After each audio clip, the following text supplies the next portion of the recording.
नमस्कार मित्रों, राजकीय महाविद्यालय बनेड़ा भिलवाड़ा में आपका स्वागत है। आज हम चर्चा करेंगे भारत की जलवायु से संबंधित जो भारत की जलवायु को प्रभावित करने वाले कारक हैं, और उसमें हमने पहले देखे थे उच्च आवाज़ और स्थिति संबंधी कारक। आज हम चर्चा करेंगे वायुदाब एवं पवन संबंधी कारकों का। जैसा कि आप यहाँ देख रहे हो कि आज हम वायुदाब और पवन संबंधी जो कारक हैं उनकी आज हम चर्चा करेंगे। ये बी बिंदु है इसमें। जैसा कि आपको मैंने बताया कि भारत की स्थानीय जलवायु में पाई जाने वाली विविधताओं को समझने के लिए निम्नलिखित 3 कारकों की क्रियाविधि को जानना आवश्यक है। पहला है इसमें वायुदाब और पवनों का धरातल पर वितरण। दूसरा है इसमें हम देखेंगे भूमंडलीय मौसम को नियंत्रित करने वाले कारक एवं विभिन्न वायु राशियाँ सहतियाँ जो हैं, एवं जेट प्रवाह के अंतर प्रवाह द्वारा उत्पन्न ऊपरी वायु संचरण। यानी दो चीज़ें आपको मेन रूप से समझनी है कि air pressure and air circulation, 2 चीज़ें हैं। इस 2 में हम प्रमुख रूप से देखेंगे कि वायु राशि जो पवन संचरण है उसमें हम पूरा का पूरा देखेंगे कि धरातलीय वायु धरातल पे होने वाला जो एयर सर्कुलेशन है, और एक ऊपरी धरातल पे होने वाला है जिसको हम ऊपरी वायु परिसंचरण या जेट स्ट्रीम जो कहते हैं। और एक वायु राशियाँ जो प्रमुख रूप से हैं, ये प्रमुख रूप से हमारी जलवायु को, भारत की जलवायु को, या कहीं भी हम कहें कि विश्व स्तर पर जलवायु को प्रभावित करने वाले ये महत्वपूर्ण कारक हैं। तीसरा हम देखते हैं शीतकाल में पश्चिमी विक्षोभ तथा दक्षिणी पश्चिमी मानसून काल में उष्णकटिबंधीय अवदाबों के भारत में अंतर्वहन के कारण उत्पन्न वर्षा की अनुकूल दशाएं। तो प्रमुख रूप से हमने ये जो तीसरा कारक देखा है, ये हालांकि 19 से संबंधित है। जो हमारा एयर मासेज है या पवन तंत्र है तो उसी का एक पार्ट है, लेकिन इसको भी हम देख सकते हैं। तो कुल मिला के हमारा जो वायुदाब और पवन संबंधी कारक है उसमें 3 चीज़ों का हम जिक्र करेंगे। वायुदाब और पवनें, भूमंडलीय मौसम को नियंत्रित करने वाले जो वायु राशियाँ, और ऊपरी क्षोभमंडल में प्रवाहित होने वाली जेट स्ट्रीम जो है, और तीसरा हम देखेंगे पश्चिमी विक्षोभ है। उपयुक्त इन कारकों की क्रियाविधि को शीत व ग्रीष्म ऋतु के संदर्भ में हम अलग अलग देखेंगे। यानी कि ये जो 3 कारक हमारे पास हैं, ये ग्रीष्म ऋतु में इनकी स्थितियाँ कुछ अलग होती हैं और शीत ऋतु में इनकी स्थितियाँ कुछ अलग होती हैं। तो सबसे पहले जो हम जिक्र करेंगे वो शीत ऋतु की क्रियाविधि का जिक्र हम सबसे पहले करेंगे। जैसा कि आप देख रहे हो, धरातलीय वायुदाब तथा पवनें जो हैं ये शीत ऋतु में भारत का मौसम मध्य व पश्चिमी एशिया में वायुदाब के वितरण से प्रभावित होता है। इस समय हिमालय के उत्तर में तिब्बत पर उच्च वायुदाब केंद्र स्थापित हो जाता है। हम शीत ऋतु का देख रहे हैं। शीत ऋतु में भारत पे एयर प्रेशर ज़्यादा होता है, गर्मी कम होती है। उस समय हिमालय के उत्तर में स्थित तिब्बत के पठार पर एयर प्रेशर बढ़ जाता है। इस उच्च वायुदाब के केंद्र के दक्षिण में भारतीय उपमहाद्वीप की ओर निम्न स्तर पर धरातल के साथ साथ पवनों का प्रवाह आरंभ हो जाता है। तो जब वायुदाब ज़्यादा होगा तो उच्च वायुदाब से निम्न वायुदाब की ओर पवनें बहने लगेगी, अर्थात उत्तर से दक्षिण की ओर पवनें हमारी बहने लगती हैं धरातलीय भाग में। मध्य एशिया के उच्च वायुदाब केंद्र से बाहर की ओर चलने वाली धरातलीय पवनें भारत में शुष्क महाद्वीपीय पवनों के रूप में पहुंचती हैं, और ये महाद्वीपीय पवनें उत्तर पश्चिम भारत में व्यापारिक पवनों के संपर्क में आती है। लेकिन इस संपर्क क्षेत्र की स्थिति स्थायी नहीं है। ये जो पवनें बह रही हैं ये जो हैं ये स्थायी नहीं है। कई बार तो इसकी स्थिति की शक्कर पूर्व में मध्य गंगा घाटी के ऊपर पहुंच जाती है। परिणाम स्वरूप मध्य गंगा घाटी तक संपूर्ण उत्तर पश्चिम तथा उत्तर भारत इन शुष्क उत्तर पश्चिमी पवनों के प्रभाव में आ जाता है। तो ये कोई एक फिक्स वाली स्थिति नहीं है। ये जो पवनें आपको मैं बता रहा था, ये तो ऊपर नीचे इनका विस्थापन होता रहता है समय के अनुसार। अब हम देखेंगे इसमें जो प्रमुख रूप से दूसरा है, इसमें जेट प्रवाह और ऊपरी वायु परिसंचरण वाला जो कारक है उसका हम आज अभी जिक्र करेंगे। जेट प्रवाह और ऊपरी परिसंचरण वाला। जिन पवनों का ऊपर वर्णन किया गया है वे धरातल के निकट या वायुमंडल की निचली सतह में चलती हैं, जिनको वायुमंडल में क्षोभमंडल पे धरातल से लगभग 3 किलोमीटर के ऊपर बिल्कुल भिन्न प्रकार का वायु परिसंचरण होता है। ये जो जेट पवनों का हम जिक्र कर रहे हैं उसको आप यूँ समझो कि हमारे इस क्षोभमंडल में एक पवनें तो धरातल के समीप चलती हैं, एक चलती हैं 3 किलोमीटर की ऊंचाई से ऊपर, 6-7-8 किलोमीटर की ऊंचाई के जो ऊपर चलती हैं वे होती हैं जेट धाराएं कहलाती हैं। निचले वायुमंडल के सौमंडल पर धरातल से लगभग 3 किलोमीटर ऊपर बिल्कुल भिन्न प्रकार का वायु परिसंचरण होता है। ऊपरी वायु परिसंचरण के निर्माण में पृथ्वी के धरातल के निकट की वायुमंडलीय दाब की विभिन्नता की कोई भूमिका नहीं होती है। यानी धरातल पे जो एयर प्रेशर होता है वह ऊपरी जेट स्ट्रीम जो चलती है, जेट प्रवाह जो होता है, उसको प्रभावित नहीं करता है। 6 से 12 किलोमीटर की ऊंचाई पर समस्त मध्य एवं पश्चिमी एशिया और पश्चिम से पूर्व की ओर बहने वाली पछुआ जो जेट पवनें हैं,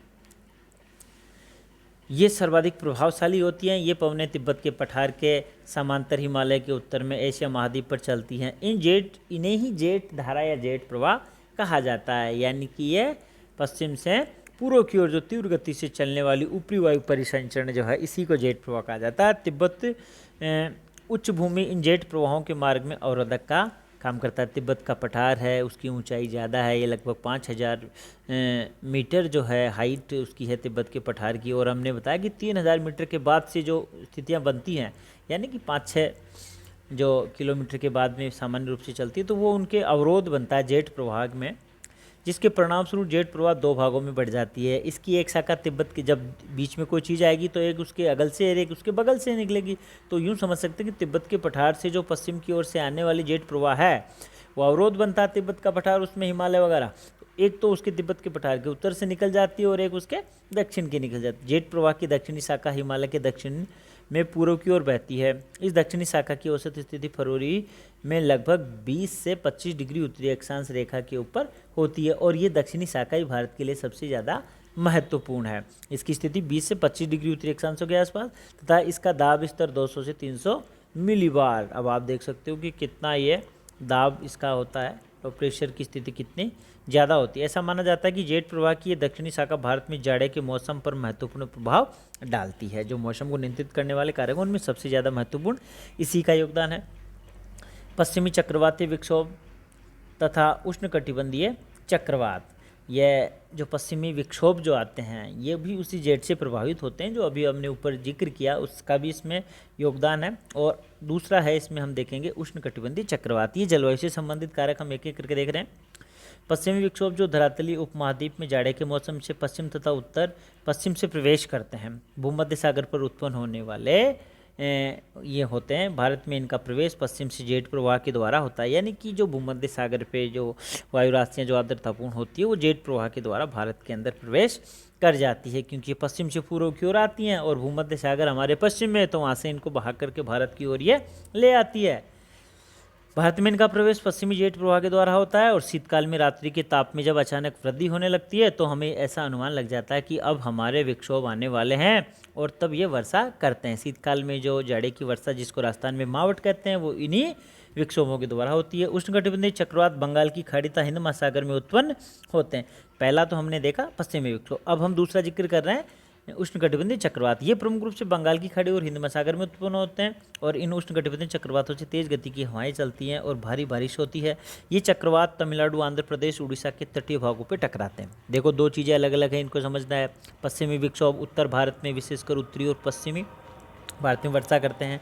दूसरा हमने देखा उष्णकटिबंधीय चक्रवात। ये जो चक्रवात वर्षा करते हैं, ये आंध्र प्रदेश और उड़ीसा के तटीय भागों में विशेष रूप से वर्षा करते हैं, मूसलाधार वर्षा करते हैं। पवनों की तीव्र गति के कारण ऐसे अधिकतर चक्रवात अत्यधिक विनाशकारी भी होते हैं। अब हम करेंगे चर्चा ग्रीष्म ऋतु में मौसम की क्रियाविधि। जैसे कि आपने देखा कि अभी तक जो हमने पहले वो जिक्र किया था, वो प्रमुख रूप से था शीत ऋतु वाला। अब हम ग्रीष्मकाल का भी देखेंगे।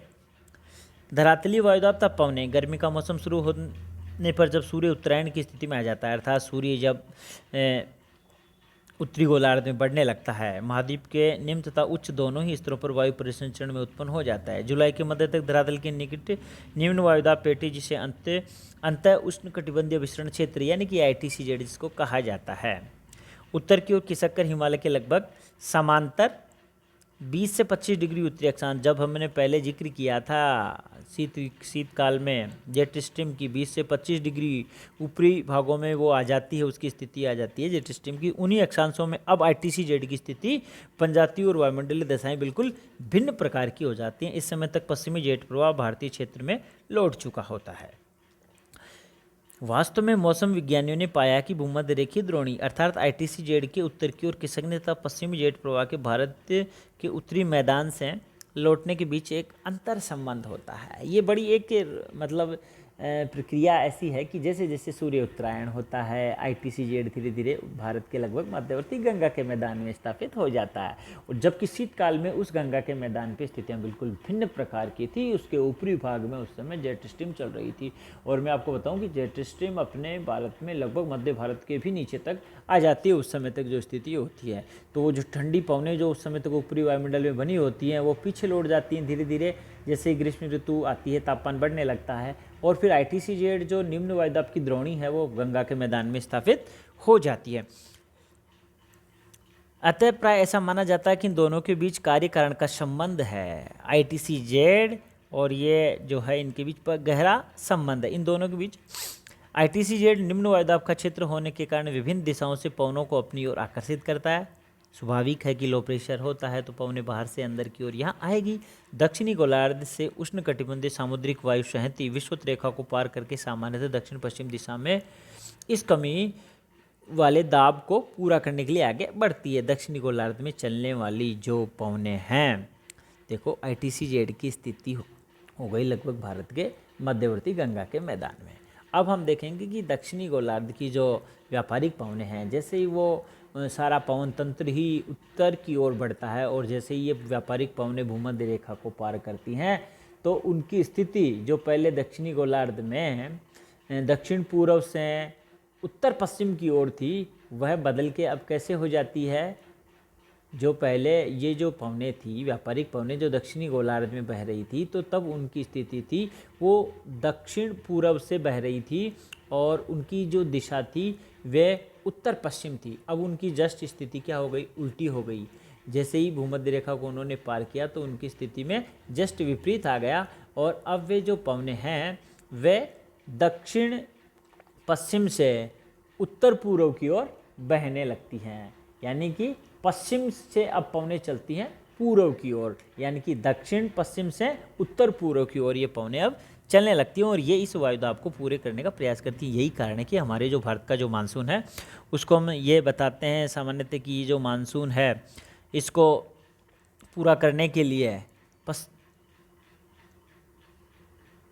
पश्चिमी पछुआ पवनें जो होती हैं या पश्चिमी जो पवनें होती हैं, दक्षिण पश्चिम से आता है मानसूनी जो पवनें, ये है सामान्यतः दक्षिण पश्चिम से इस कमी दाब वाली पेटी को ये पूरा करती हैं।